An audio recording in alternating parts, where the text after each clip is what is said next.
오늘 함께 하실 하나님의 말씀은요, 데살로니가 전서 4장 1절에서 12절 말씀을 우리 한 절씩 교독하시고 마지막 절은 같이 봉독해 올리도록 하겠습니다. 데살로니가 전서 4장 1절에서 12절까지의 말씀입니다. 그러므로 형제들아, 우리가 끝으로 주 예수 안에서 너희에게 구하고 권면하노니 너희가 마땅히 어떻게 행하며 하나님을 기쁘시게 할 수 있는지를 우리에게 배웠으니 곧 너희가 행하는 바라 더욱 많이 힘쓰라. 우리가 주 예수로 말미암아 너희에게 무슨 명령으로 준 것을 너희가 아느니라. 하나님의 뜻은 이것이니 너희의 거룩함이라. 곧 음란을 버리고 각각 거룩함과 존귀함으로 자기 아내에 대할 줄을 알고 하나님을 모르는 이방인과 같이 세욕을 따르지 말고 이 일에 분수를 넘어서 형제를 이해하지 말라. 이는 우리가 너희에게 미리 말하고 증언한 것과 같이 이 모든 일에 주께서 신원하여 주심이라.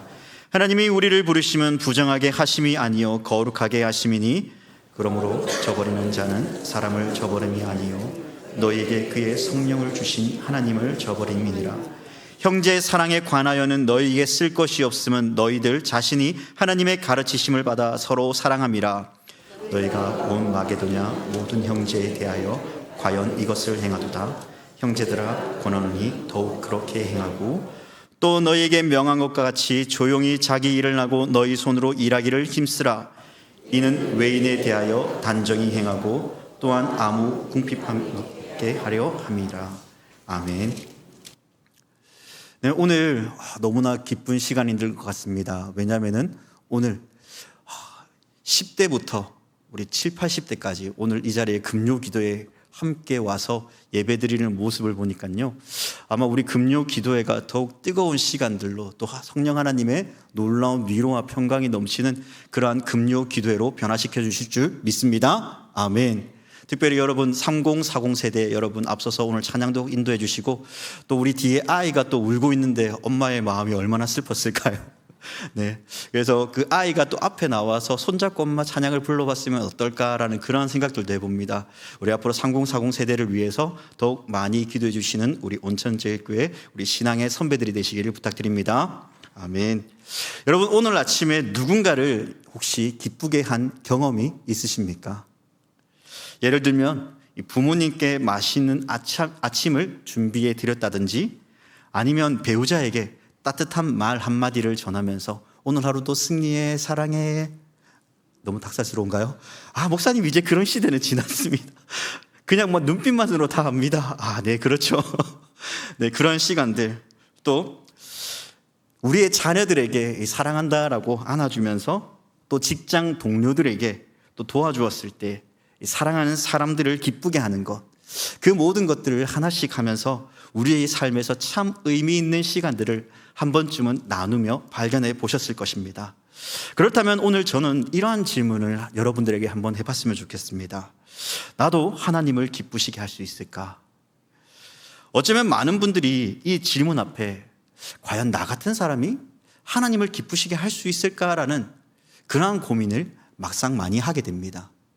왜냐하면요, 나는 너무나 부족한데 또 오늘 하루의 나의 삶을 보면 하나님을 기쁘시게 해드리기보다는 하나님의 마음을 좀 불편하게 해드리는 그러한 마음이 나에게 더 있었는데 과연 내가 이러한 말을 할 자격이 있을까라는 그러한 생각들을 아마 한 번쯤은 하게 될 것입니다. 그런데 오늘요, 사도 바울은 데살로니가 교회 성도들에게 그리고 오늘을 살아가는 우리들에게 이렇게 이야기합니다. 그렇습니다. 여러분도 하나님을 기쁘시게 할 수 있습니다. 믿으십니까? 아멘. 오늘 데살로니가는요, 이 마게도니아 지방의 중요한 항구 도시였습니다. 바울은 이곳에서 약 3주간 머물며 이 복음을 전합니다. 하지만 유대인들의 핍박으로 인해 결국 밤에 몰래 떠나야 하는 그 일들이 펼쳐지기도 했죠. 이러한 사실은 이미 사도행전 17장 1절과 10절에 기록되어 있는 말씀입니다. 그럼 왜 바울은 이들과 3주간 함께 지내야 했는가? 데살로니가 성도들은 사실 심각한 이 고난과 핍박 속에서 믿음을 지켰던 자들입니다. 그러나 그 가운데서도 특별히 믿음을 지키는 자들 가운데서도 우리로 말하면 새신자들, 갓 신앙 생활을 시작했던 연약한 신앙을 가진 사람들도 있었죠. 그래서 그들에게 실제적인 이러한 고난과 아픔 속에서 또 로마 당시에 가지고 있던 그 문화 속에서 어떻게 그리스도인으로 하나님을 기쁘시게 하는 그 삶으로 나아갈 수 있을까에 대한 그러한 고민들을 함께 나누며 가르쳐주기 위해 바울은 그곳에서 3주간 머물렀습니다. 특히 이방 문화 속에서 그리스도인으로 어떻게 살아야 되는지에 대한 명확한 지침이 필요했던 시대이기도 했습니다. 그렇게 데살로니가 성도들과 머물며 신앙인으로서 구체적 삶을 가르치고 전해야 될 그 사명을 바울은 가지고 있었던 것이죠. 사정은 이러한 배경 속에서 실제적인 거룩한 삶의 모습을 제시하고 있습니다. 1절과 2절은 하나님을 기쁘시게 하는 삶에 대하여, 3절과 8절은 성적 순결에 관하여, 9절과 10절은 형제 사랑에 관하여, 11절과 12절은 조용히 일하며 살아가는 그 삶에 대하여 교훈하고 있죠. 바울은 데살로니가 성도들에게 이미 배운 대로 행하되 더욱 많이 힘쓰라라고 이야기합니다. 여러분들도 이미 아시는 바 이 신앙생활은요, 한 번 결단하고 끝나는 것이 아니지 않습니까? 한 번 내가 결단하며 하나님 앞에 내가 그렇게 살아가겠습니다라고 결단하고 끝이 났다면 아마 그 끝은 때로는 시험과 환난으로 인하여 무너져서 그 결심이 오래가지 못하는 일들을 우리들도 경험하죠.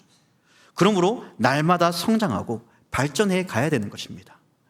하나님을 기쁘시게 하는 삶은요, 또한 특별한 소수에게만 주어진 것이 아니라 모든 성도가 추구해야 될 목표이기도 합니다. 오늘 본문을 통해서 우리 모두가 바로 하나님을 기쁘시게 하는 삶, 그 삶을 어떻게 살아낼 수 있는가를 오늘 말씀을 통해 다시 확인하고, 그러면 이제 나는 어떻게 살 것인가에 대한 구체적인 삶의 실천의 방향까지 우리가 한번 걸어가 보는 우리 모두가 되도록 합시다. 자, 먼저 3절과 8절은요, 바울은 거룩함으로 하나님을 기쁘시게 하라라고 우리에게 말씀합니다. 앞서 말한 바와 같이 이 4장은요, 이방 문화 속에서 살아가는 그리스도인들과 새 신자들에게 그러면 거룩한 삶이 무엇인지에 대해 가르쳐주고 있습니다. 그중 3절과 8절은 당시 시대의 일상적인 삶의 문화라고 할 수 있는 성적인 문화에 대한 그릇된 지식에 대해서 바울은 이야기하고 있습니다. 그리고 거룩한 삶으로 나오도록 바울은 권면하고 있죠. 그러므로 3절과 8절은 성, 곧 음란한 그리고 폐쇄적인 그러한 죄악된 모습에 대해 이야기하면서 그러한 구체적인 삶을 통해 왜 우리가 그것을 사랑해서도 안 되고 왜 우리가 그것을 추구하는 인생이 되지 말아야 되는가를 바울은 가르쳐주고 있습니다. 3절 말씀입니다. 하나님의 뜻은 이것이니 너희의 거룩함이라 곧 세욕, 음란을 버리고 라고 말씀합니다. 이 바울은 하나님의 뜻을 명확하게 선포하고 있습니다. 그것은 바로 우리의 거룩함이죠. 여기서 거룩함이라는 뜻은 하기 아스모스라는 뜻을 가지고 있는데, 이 말은 하나님께 구별되어 드려진 삶, 그리고 하나님의 성품을 닮아가는 적극적인 의미를 포괄하고 있습니다. 3절 하반절에서 말하듯이 이 음란은요, 성적 순결의 문제를 다루고 있습니다. 당시 그리스 로마 시대에는요, 이 성적인 방종이 사실 일상생활이었습니다. 신전에서 몸을 파는 제도가 있었고, 결혼을 했음에도 불구하고 그 결혼한 신랑과 신부를 내버려 두고서라도 다른 사람들과 성관계 하는 것이 그들은 하나의 문화였고 흔한 일들이었습니다. 이러한 문화 속에서 그렇다면 새신자들이 그리스도인으로서 살아가는 데 있어서 성적인 문제와 그 윤리에 대하여 지키는 것은 사실 쉽지 않은 그러한 일들이었을 것입니다. 생각해 보십시오. 다른 사람들 또한 많은 사람들이 그렇지는 않겠지만 소수의 사람들이 모여서 죄를 짓습니다. 그런데 그리스도인이 그 삶 가운데 들어가서 그것은 죄입니다, 그렇게 살아가서는 안 됩니다 라고 말을 할 때 많은 사람들이 우리에게 하는 이야기가 무엇입니까? 야, 너나 똑바로 살아. 우리는 이렇게 살면서 우리는 돈을 벌 거야. 너도 너 인생을 제대로 살아내지 못하면서 왜 우리한테 그러한 이야기를 하느냐라고 말할 것입니다. 오히려 그 자리에서 우리를 향해서 비난하며 우리가 무엇인가 더 잘못되었다라고 지적질하며 생각하게 합니다. 그리고 결국 그곳에서 우리는 어떻게 되겠습니까? 똑같은 삶으로 변화되거나 아니면 그 자리를 완전히 박차고 나가서 비록 힘들고 어려운 생활을 할지라도 내가 하나님 앞에서 거룩한 삶을 살겠습니다라는 그러한 결단을 가지고 살아가겠죠. 오늘 당시 그리스 로마 문화 시대가 바로 이러한 문화적인 충격을 가지고 있었습니다.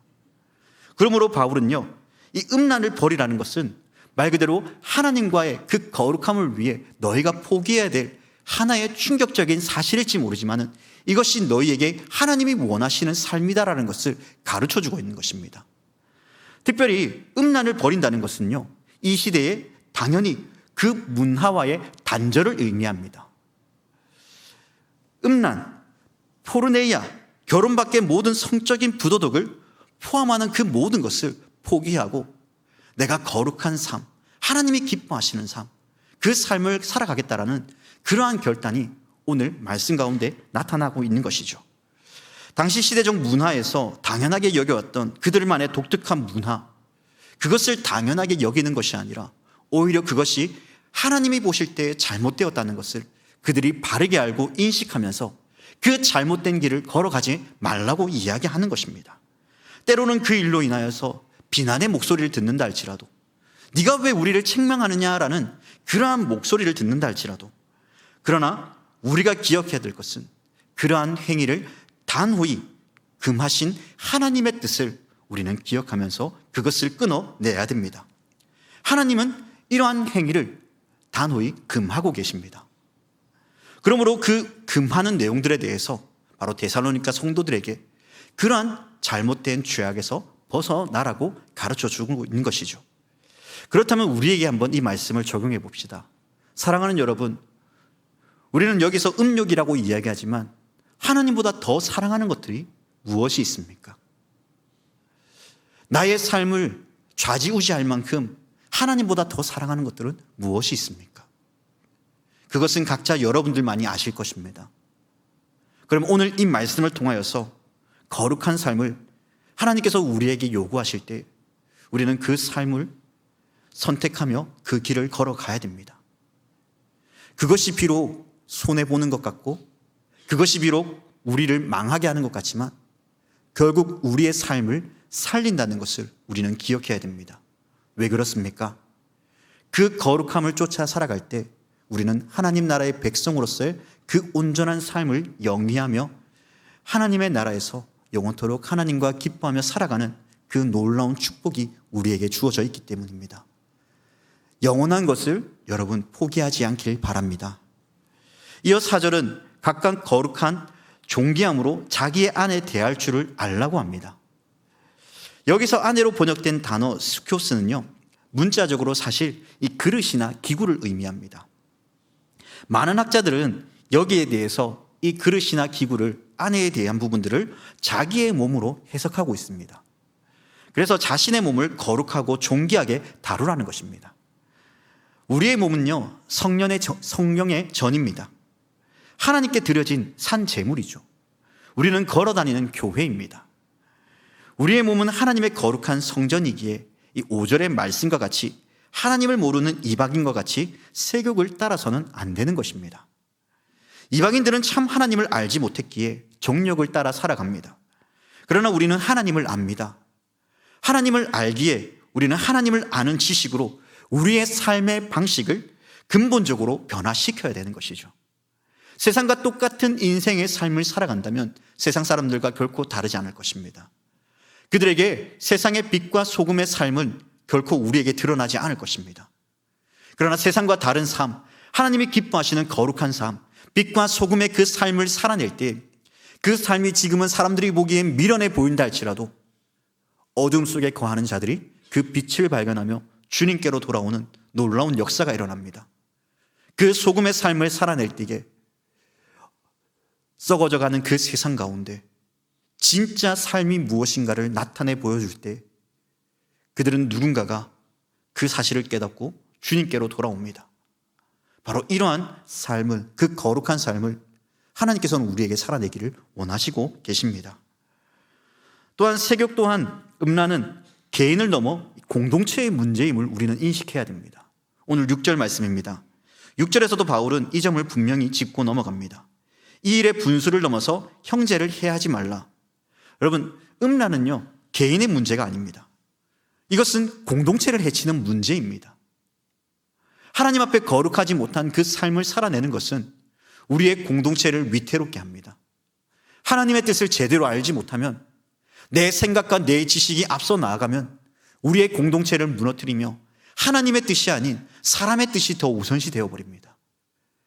그러한 죄악된 모습이 오늘 데살로니가 교회 성도들에게, 그러한 삶을 걸어가는 자들에게 바울은 권면합니다. 그것에서 떠나라. 그것은 공동체를 해치기에 결혼을 파괴하고 가정을 파괴하며 교회 공동체를 상처 입히는 그러한 어리석음에서, 그 죄가 여러 사람에게 영향을 미치기에 그 거룩하지 않은 것을 떠나라고 합니다. 결론적으로 6절과 8절은 말합니다. 하나님이 우리를 부르신 것은 부정하게 하기 위함이 아니라 거룩하게 하기 위함이다. 이 일을 통해 우리를 기뻐하시기를 하나님은 원하신다라고 말씀합니다. 사랑하는 여러분, 오늘날 우리가 사는 세상도 데살로니가가 살아갔던 그 시대와 다르지 않습니다. 어떤 면에서는 더 심각합니다. 미디어를 통해 성적으로 자극적인 내용들이 끊임없이 펼쳐지고 있습니다. 혼전동거와 혼의 정사가 일상화되었습니다. 동성애가 정상적인 것으로 여겨지는 그러한 시대를 우리는 살아가고 있습니다. 이러한 문화 속에서 그리스도인으로 살아간다는 것은 결코 쉬운 일이 아닐 것입니다. 때로는 고리타분하고 시대에 뒤떨어지는 그러한 사람으로 사람들은 우리를 생각하며 말하며 우리를 핍박할지 모릅니다. 그러나 기억하십시오. 하나님의 뜻은 세상과 동화되는 것이 아니라 세상 속 빛으로, 세상 속 소금으로 그 삶을 살아냄을 통하여서 그 거룩한 삶이 무엇인가를 세상 속에 드러내는 것이 하나님의 자녀의 모습이라는 것을 우리는 반드시 기억해야 됩니다. 사랑하는 여러분, 오늘 음란이라는 이러한 말씀이 우리 가운데 있지만은 사실 이 음란뿐만 아니라 우리에게 속해져 있는 거룩함을 방해하고 있는, 하나님과의 관계를 막아서고 있는 그 모든 것들을 우리는 하나씩 하나씩 차단하며 벗어나가야 됩니다. 목사님, 그렇게 하면 무슨 재미로 세상을 살아갑니까? 그러면은 무슨 재미로 살아가며 다른 사람들보다 가난하게 살란 말입니까? 다른 사람들보다 저 사람들은 저렇게 행하면서 떵떵거리며 사는데 우리는 계속해서 이렇게 살아가야 됩니까? 여러분, 충분히 그러한 딜레마적인 어려움이 우리에게 반드시 찾아옵니다. 그럼에도 성경은 우리에게 말합니다. 하나님은 말씀합니다. 거룩한 삶으로, 하나님이 기뻐하시는 삶으로 나아오라고 합니다. 왜 그렇습니까? 세상에서의 즐거움과 쾌락은 결코 영원한 것이 아닙니다. 그러나 하나님의 나라에서 우리가 누리게 될 그 놀라운 은혜의 복은 영원합니다. 그 영원한 것을 위하여 그 짧은 것을 여러분 영위하시기보다 그 영원한 것을 쫓아 살아갈 수 있기를 바랍니다. 그리할 때 하나님께서는 우리에게 때때로 어려움이 주실 줄 모르지만은 그 속에서 하나님의 충만한 은혜와 사랑이, 더 나아가서는 여러분들의 삶 가운데 하나님의 풍성한 돌보심이 있기를 간절히 소망합니다. 두 번째로, 사랑으로 하나님을 기쁘시게 해야 된다라고 오늘 9절과 10절은 말합니다. 우리 9절 말씀을 한번 다 같이 한번 읽어볼까요? 9절입니다. 형제 사랑에 관하여는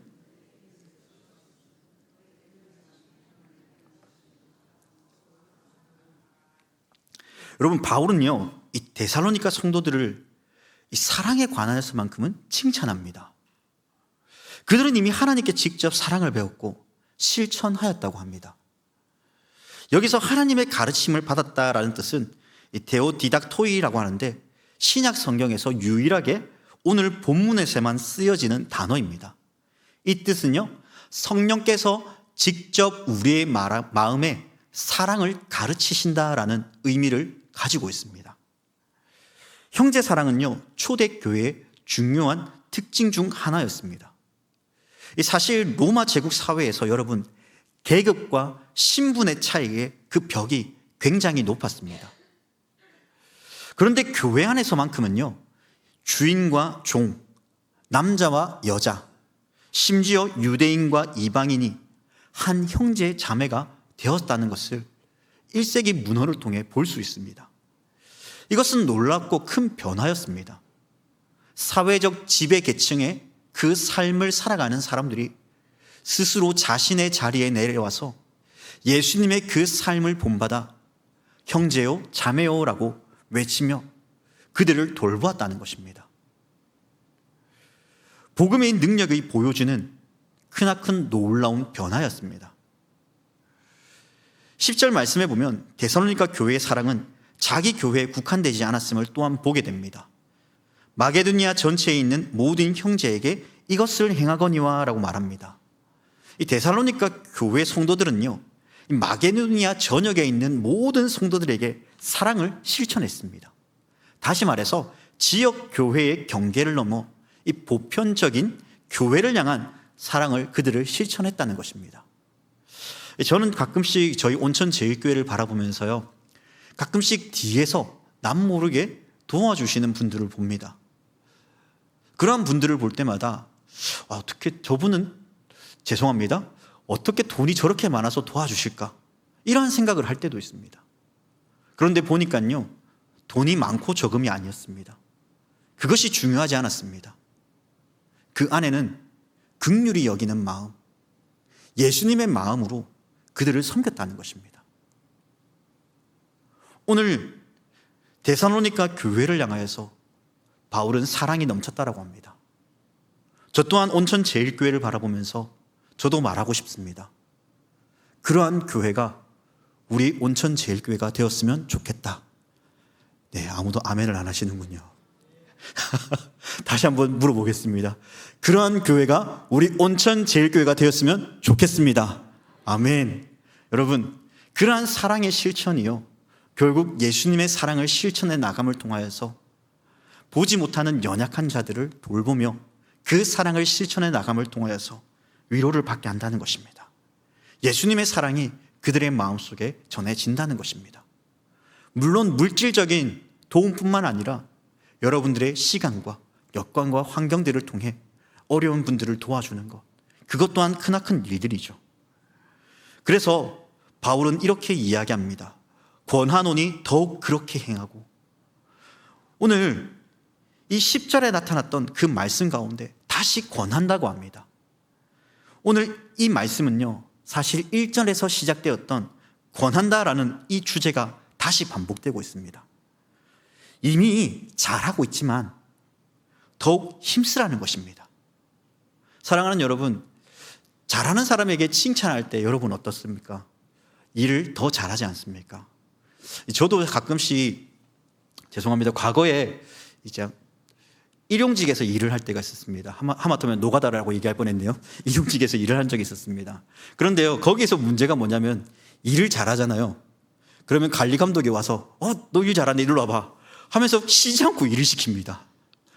그러다 보니까 저도 꾀를 내면서 안 보일 때는 열심히 안 하다가 보이면 열심히 합니다. 근데 그게 제게 제가 넘어진다고 또 불림받아서 또 하게 됩니다. 그런데 어느 날, 사실 제가 이제 전도사였는데 그때 주위에서 이제 일하시는 분들이 야, 자, 목사 될 사람이다 라고 하는 이야기가 퍼졌습니다. 그런데 어느 날 관리 감독하시는 분이 저에게 오시더니만, 목사님 잠깐 와보이소. 저는 전도사인데요. 그냥 전도사고 목사님인 거 모르겠고 일단 와보이소 하면서 갑자기 쉬운 일로 바꿔주시더라고요. 그래서 그만큼 열심히 했다는 것을 보여주니까요, 그분들도 인정을 하시더라고요. 그런데 잘하는 것을 더 잘한다라고 칭찬하니까 더 열심히 하게 됩니다. 그래서 그 다음 정력에 파스를 붙이는 일들도 비일비재했습니다.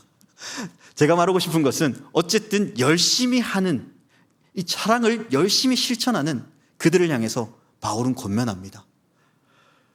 권하노니 그렇게 행하라. 더 열심히 그 사랑을 실천하라는 것이죠. 여러분, 사랑에는요, 한계가 있을까요, 없을까요? 없습니다. 우리는 항상 더 사랑할 수 있고 더 많이 사랑할 수 있고 더 사랑해야 됩니다. 여러분, 남편과 아내를 바라보십시오. 사랑하지 않습니까? 네, 왜 안 바라보시나요? 네, 말하지 않아도 알아요. 네. 우리는 더 많이 사랑할 수 있고요. 더 많이 존경할 수 있고 더 많이 안아줄 수 있습니다. 오늘 그 사랑에는 한계가 없습니다. 예수님의 사랑에는 한계가 없습니다. 우리는 그 사랑을 따라 살아가는 자들입니다. 그 사랑을 실천하며 살아가야 될 자들입니다. 오늘 이 바울의 이 고백이, 이 말이 당시 데살로니가 성도들에게만 국한되었다고 우리는 생각해서는 안 됩니다.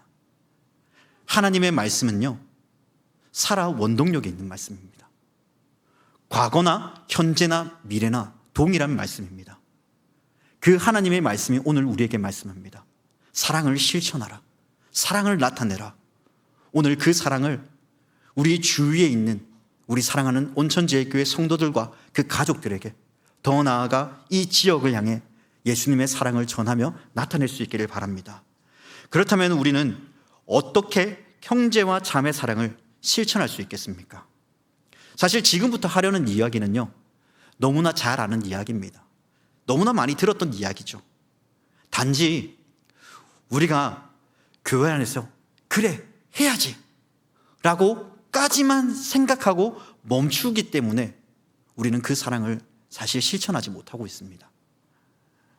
한 걸음 더 나아가지 못할 뿐 우리는 이 사랑을 오늘 이 시간에는 그래, 그렇게 해야지 멈추는 것이 아니라 한 걸음 내디디며 그 사랑을 실천할 수 있게 바랍니다. 어떻게 해요? 먼저는요, 교회 안에서 작은 관심을 가집시다. 우리 한번 옆에 사람을 한번, 우리 교회 전체를 한번 돌아봅시다. 한번 고개를 좀 힘드시겠지만요, 살짝 앞뒤로 한번 돌아보십시오. 여러분, 제가 지금 말하고 싶은 것은 관심법이 아닙니다. 여러분, 혹시 우리 교회 성도들 가운데 만나면서 표정이 어두운 분들이 있으십니까? 위로가 필요한 분들이 있으십니까? 기도가 필요한 분들이 있으십니까? 우리는 각자의 개인의 삶에 너무 바쁘다 보니 다른 사람을 바라보지 못합니다. 그런데 오늘 데살로니가 교회 성도들은 그 사랑을 교회 안에서 실천했습니다. 우리 또한 그 사랑을 실천해야 됩니다.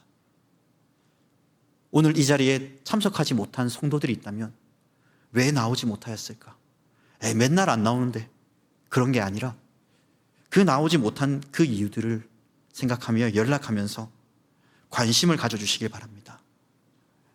두 번째로, 주중에요, 여러분, 다른 사람들과 연락해서 카페에서나 아니면 교회에서 만남을 가지시길 바랍니다.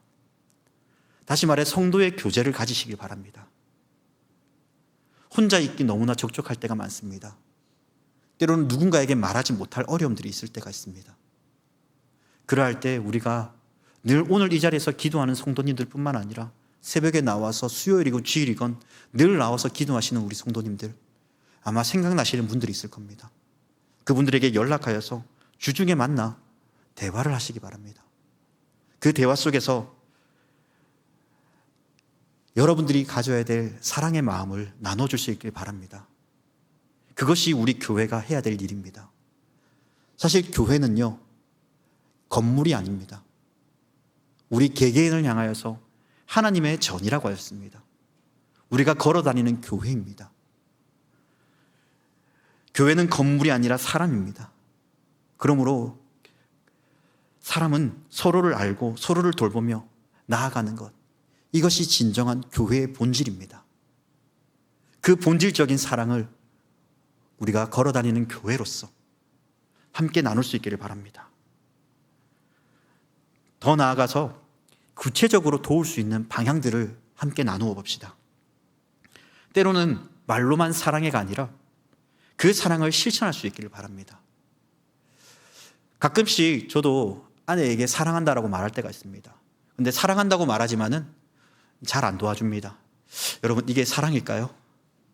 네, 웃으시는 아내분들은, 우리 여성분들은 그게 어찌 사랑입니까, 목사님? 네, 이렇게 생각할 수도 있겠죠. 맞습니다. 사랑은 실천하는 것입니다.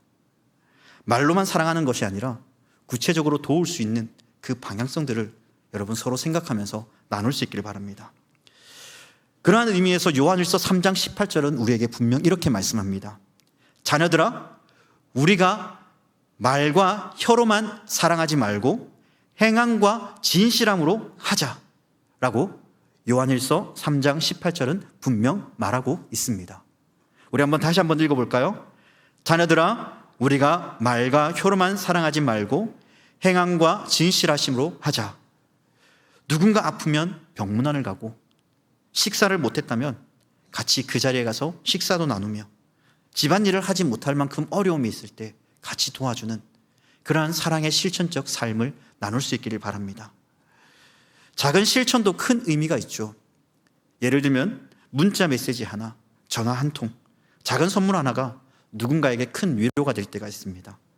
생일을 기억해 주는 것, 기념일을 축하해 주는 것, 이러한 작은 관심이 사랑입니다. 요즘에 저희 교육자실에서는요, 이제 교구원들을 돌아보기 위해서 이전보다 더 열심히 신방을 하고 있습니다. 근데 신방을 하면서 참 안타까운 부분들을 제 개인적으로 느낄 때가 많습니다. 뭐냐면요, 우리 구역장님들과 함께 그곳에 가서 함께 기도해주고 함께 사랑을 나누면 좋지 않았을까라는 그러한 생각을 많이 해봅니다. 근데 장로님들과 이야기하면서 과거에는 그렇게 많이 하셨다고 하더라고요. 여러분, 제가 담임 목사님은 아니지만요, 저는 여러분들에게 부탁드리고 싶습니다. 우리 구역원들, 우리 사랑하는 믿음의 가정의 식구들, 우리가 하나의 공동체로 부름받은 성도의 그 모습을 가지고 함께 그러한 삶을 나누며 실천했으면 좋겠습니다. 그러한 삶의 실천을 통하여서요, 우리 온천제일교회가 그 이전보다 더 돈독해지고 더 사랑으로 끈끈해져서 어떠한 어려움 속에 폭풍우와 위기를 만난다 할지라도 흔들리지 않는 거대한 믿음의 공동체가 되기를 간절히 부탁드립니다. 그러한 사랑을 실천합시다. 그리고 용서와 화해를 실천했으면 좋겠습니다. 여러분, 교회 안에 갈등이 있을 때가 있습니다. 사실 그 갈등을 풀어내는 거 너무나 쉽지 않은 일입니다. 사람인지라 마음이 상하고 찢길 때가 있습니다. 저 또한 사람인지라 저도 여러 가지 힘들고 어려울 때 용서하는 것이 너무나 어려울 때가 있습니다. 제가 과거에 가장 힘들었던 게 뭐였냐면요, 어머니가 저를 버리고 떠난 거에 대해서 저는 30년이라는 시간 동안 여전히 용서할 수 없었습니다. 어머니가 돌아가셨을 때도 저는 용서가 되지 않았습니다. 어떻게 나를 버릴 수가 있었지? 그러한 아픔 속에서 살아왔을 때 어느 순간 제 마음속에 점점 예수님의 사랑이, 그리고 우리 어르신들께서, 교인들께서 하나씩 사랑으로 품어주실 때를 바라봅니다. 그리고 왜 이렇게 할 수밖에 없었는가에 대한 이해도 하게 되었죠. 여러분, 용서라는 것은 결코 쉽지 않은 일입니다. 그러나 우리가 한 믿음의 공동체 안에서 용서와 사랑을 베푸는 것, 그것이 진정으로 나타날 때 우리는 참된 교회로서, 예수님의 제자들로서 그 사랑을 실천하는 자녀들이 될 수 있습니다. 분명 용서는 쉽지 않은 일입니다. 그럼에도 불구하고 오늘 데살로니가 교회가 그 사랑을 실천하며 나아갔던 그 사랑 속에는 모든 용서와 화해가 포함되어 있습니다. 여러분, 오늘 우리 또한 그 사랑을 실천할 때 용서와 사랑으로 우리가 가까이 나아가는 우리 온천제일교회가 되기를 부탁드립니다. 마지막으로 성실함으로 하나님을 기쁘시게 하라라고 11절과 12절에서 바울은 권면합니다. 우리 11절 말씀입니다. 또 너희에게 명한 것 같이 조용히 자기 일을 하고 너희 손으로 일하기를 힘쓰라. 여러분, 바울은요, 매우 실제적인 권면을 하고 있습니다. 조용히 성실히 자기 일을 하라는 것입니다. 이 말씀에는요, 소리를 내지 않는다라는 그러한 의미가 아니라 안정된 자세로 자기 삶에 충실한 삶을 살아내라는 것입니다.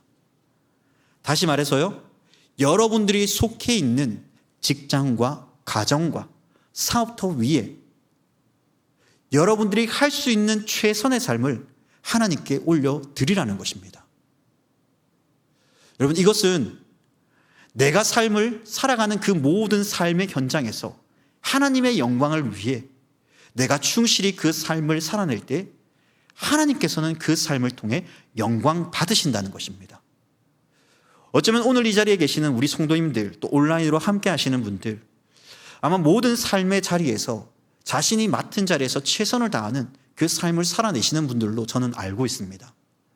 그러나 우리 주님께서는요, 조금 더 이 말씀을 강요하며 바울 또한 우리에게 나타내지 않고 그 자리에서 충실한 삶을 살아냄을 통하여서 하나님의 영광을 드러냄을 통해 많은 사람들로 하여금 그 충실한 모습을 보고 하나님의 영광을 함께 보도록 하게 하라는 것입니다. 여러분, 이러한 삶의 시간들 속에 충실한 삶을 나타내는 것, 그 삶을 통해 하나님을 기쁘시게 할 수 있다라고 바울은 이야기합니다. 오늘 이 자리에 앉아있는 우리 성도님들 가운데 우리 학생들도 있고 직장인들도 있고 주부로서의 역할들을 하시는 분들, 또 사업을 하시는 분들, 각자의 위치에 최선을 다하는 그러한 신앙인들이 오늘 이 자리에 앉아 있습니다. 무엇을 위해서입니까? 다 하나님의 영광을 위해서이죠. 그렇다면 이러한 영광을 위해 때때로 여러분들이 선 자리에서 때로는 힘들고 지친 일들도 많고 어려운 일들도 많지만은 그럼에도 그 자리에서 최선의 삶을 살아냄을 통하여 하나님의 영광이 드러나고 하나님의 영광을 드러냄을 통하여서 하나님을 알지 못하는 많은 사람들에게 빛의 자리가 무엇인지, 빛의 길이 무엇인가를 나타내 보일 수 있기를 바랍니다. 골로새서 3장 23절과 24절은 말합니다. 무슨 일을 하든지 마음을 다하여 주께 하듯 하고 사람에게 하듯 하지 말라. 이는 기업의 상을 주께 받은 줄 알미니 너희는 주 그리스도를 섬기느니라. 아멘. 우리가 일터가 바로 예배의 장소가 되어야 됩니다. 직장에서 정직하게 일하는 것, 학교에서 열심히 공부하는 것, 가정에서 책임을 다하는 것, 이것이 하나님께 드리는 일상적인 삶의 예배입니다. 우리 베드로전서 2장 12절 우리 한번 다 같이 한번 읽어볼까요? 너희가 이방인 중에서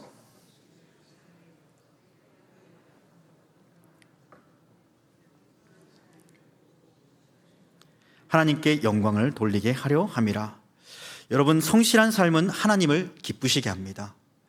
여러분들이 매일 아침 일찍 일어나 직장에 갈 때 하나님이 기뻐하십니다. 여러분들이 과제를 끝까지 완수해 갈 때 하나님은 기뻐하시죠.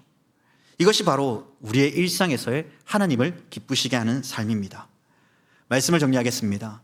사랑하는 여러분, 오늘 우리도 나도 과연 하나님을 기쁘시게 할 수 있을까? 여러 가지 우리의 삶의 환경을, 모습을 바라볼 때 하나님을 기쁘시게 할 만한 그 어떠한 것들이 우리에게 없다라고 생각될 때마다 우리는 좌절할 수 있습니다. 그러나 바울은 이야기합니다. 그렇지 않다. 우리도 하나님을 기쁘시게 할 수 있다라고 말합니다. 그것을 데살로니가 4장 1절과 12절을 통해 그 답을 발견했습니다. 그렇습니다. 우리 모두가 하나님을 기쁘시게 할 수 있습니다. 그럼 어떻게 구체적으로 기쁘시게 할 수 있겠습니까? 첫 번째는 거룩함으로 하나님을 기쁘시게 하는 것입니다. 오늘 3절과 8절에 나타났던 그 음욕, 거짓됨, 죄악된 그 삶에서 벗어나 하나님이 기뻐하시는 거룩한 삶으로 나아가는 것, 그 삶을 통해 하나님은 기뻐하십니다. 두 번째로 사랑으로 하나님을 기쁘시게 할 수 있습니다. 데살로니가 성도들을 향해 바울은 말합니다. 더욱 힘쓰라. 그 사랑을 더욱 힘쓰라고 말합니다. 오늘 우리 온천제일교회 성도들 또한 사랑하는 일에 더욱 힘쓰기를 바랍니다. 연약한 자들을 위해 기도하며 또한 그들이 피로를 채워줄 수 있는 그러한 사랑을 우리가 실천할 수 있기를 부탁드립니다. 마지막으로 성실함으로 하나님을 기쁘시게 할 수 있다고 합니다. 내가 선 자리가 예배의 자리이며 하나님을 기쁘시게 하는 삶의 자리입니다. 사랑하는 여러분, 그 삶의 자리에서 최선의 삶을 살아내십시오.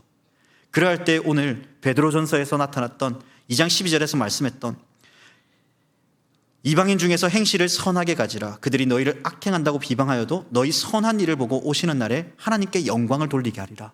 그 말씀이 오늘 우리의 삶 가운데 나타남을 통하여서 어둠에 거하는 그 사람들에게 빛의 길이 무엇인가를, 그 빛 뒤에는 무엇이 있는가를 나타내 보여서 그들에게 예수님의 사랑을 전하는 우리 온천제일교회 성도님들이 되기를 주님의 이름으로 간절히 부탁드립니다. 기도하겠습니다. 거룩하신 하나님 아버지, 오늘 말씀을 통해 우리도 하나님을 기쁘시게 할 수 있음을 깨닫게 하시니 감사합니다. 거룩함과 사랑과 성실함으로 하나님을 기쁘시게 하는 삶을 살아낼 수 있도록 도와주시옵소서. 하나님, 오늘 그래 해야지가 아니라 이제는 그래 이제 하겠어 라고 그 발걸음을 하나 옮기며 실천해 가는 그 삶을 통하여서 우리 온천제일교회가 하나님께 영광 돌리는 삶을, 사랑을 나타내며 실천하는 삶을, 그리고 내가 선자리에서 하나님을 기쁘시게 하는 삶을 살아낼 수 있도록 성령 하나님, 우리 각 사람의 마음과 생각을 붙잡아 주시고 실천할 수 있도록 주님 역사하여 주시옵소서. 함께 주실 주님께 감사하며 이 모든 간구 나를 구원하여 주신 우리 주 예수 그리스도의 이름으로 간절히 기도합니다. 아멘.